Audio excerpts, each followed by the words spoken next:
रईसी का यूं अचानक दुनिया को अलविदा कह देना किसी को रास नहीं आ रहा। 19 मई को एक हेलीकॉप्टर हादसे में ईरान के सबसे ताकतवर शख्सियत यानी प्रेसिडेंट इब्राहिम रईसी की मौत हो गई। लेकिन दूसरी तरफ इस हादसे पर शक की सुई भी घूम रही है। रईसी की मौत एक हादसा है या साजिश, ये तो अभी नहीं कहा जा सकता। लेकिन अपने प्रेसिडेंट के निधन के बाद ईरान में मातम पसरा हुआ है।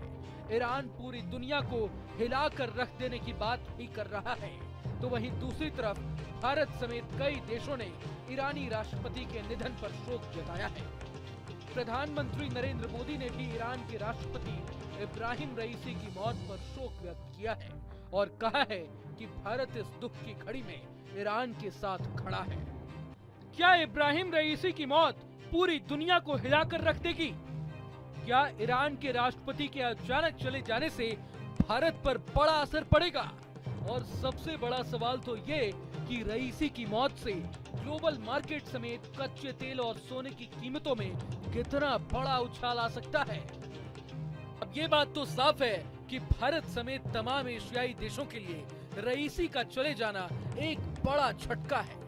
लेकिन यहाँ सवाल ये भी उठता है कि क्या इब्राहिम रईसी की मौत का असर भारत ईरान के संबंधों पर भी पड़ सकता है। हालांकि इब्राहिम रईसी को एक कट्टरपंथी नेता के रूप में जाना जाता है, लेकिन 2021 में ईरान के राष्ट्रपति बनने के बाद भारत के साथ उनका संबंध काफी अच्छा रहा है। हाल ही में ईरान ने भारत के साथ चाबहार पोर्ट के लिए 10 साल की डील भी की है।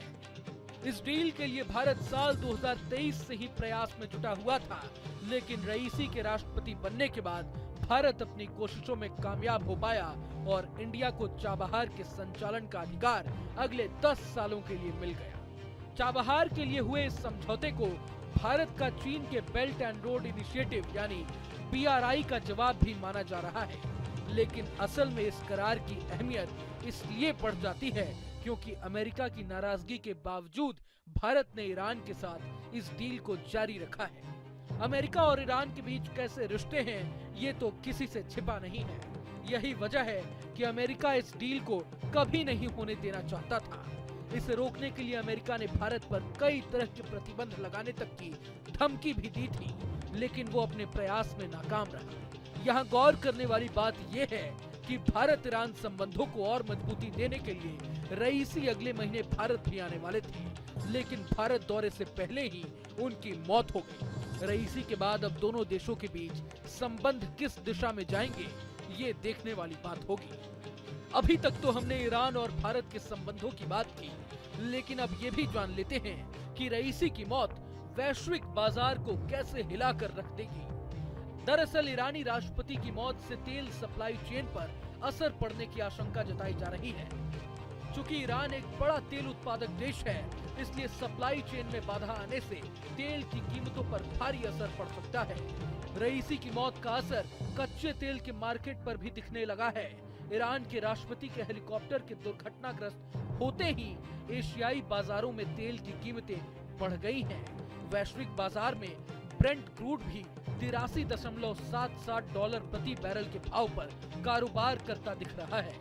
यही नहीं, रईसी की मौत सोने जैसी सुरक्षित धातुओं की कीमतों पर भी असर डाल सकती है। ईरानी राष्ट्रपति की मौत के बाद सोना अपने ऑल टाइम हाई पर पहुंच गया है। ईरान में स्थिरता आने तक सोने की कीमतें बढ़ने की आशंका है। ईरानी राष्ट्रपति की मौत का असर शेयर बाजार पर भी दिख सकता है। रईसी की मौत से ईरान की राजनीति में आई अस्थिरता और आर्थिक नीतियों को लेकर असमंजस की स्थिति का असर स्टॉक मार्केट पर देखने को मिल सकता है। अगर आपको ये वीडियो पसंद आए तो लाइक करें और चैनल को सब्सक्राइब करें। वहीं तमाम बड़ी खबरों के लिए देखते रहें न्यूज़ नेशन।